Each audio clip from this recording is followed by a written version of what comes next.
Your book, nah. Listen to this, chapter 9, verses 5. When the forbidden months have passed, kill the polytheists. Wherever you find them, take them captive and besiege them, and lie in wait for them at every place of ambush.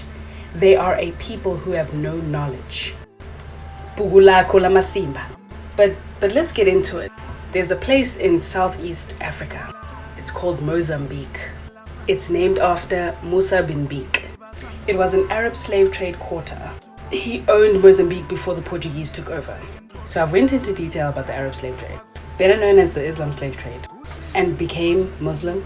You were somewhat protected, but also used in the chapters 9 verses 5, doings of your own people who believed in spirituality.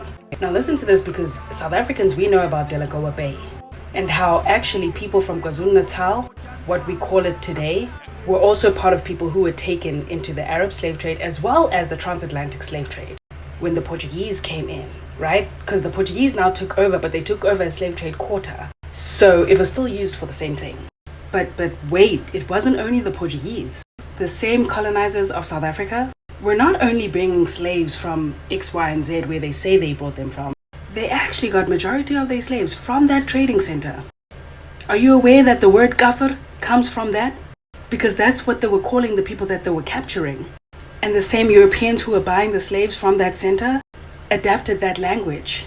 So when they brought them to South Africa and enslaved them in our country, they called them Kafirs. It was the main description of us during apartheid. But it was dating way back during slavery in South Africa, because they bought those same slaves from the trading center in Mozambique, in Musa bin Bik. You see why I say bonke? Yilab. Bonke. They're like this. No difference. So even when people like saying things like, well, it actually means this, it actually means that, that's the same way we got that name to describe us during apartheid. The same thing that you guys explain it to be. It's the same way we got the name Azania, because Azania is derived from Zanj. Now when you go back to Zanj, it's spelled Z-A-N-J. I'm sure you guys have all heard of the Zanj Rebellion. How do Boer people pronunciate the letter J? Y. Zanya. Meaning the black slaves of the Arab slave trade.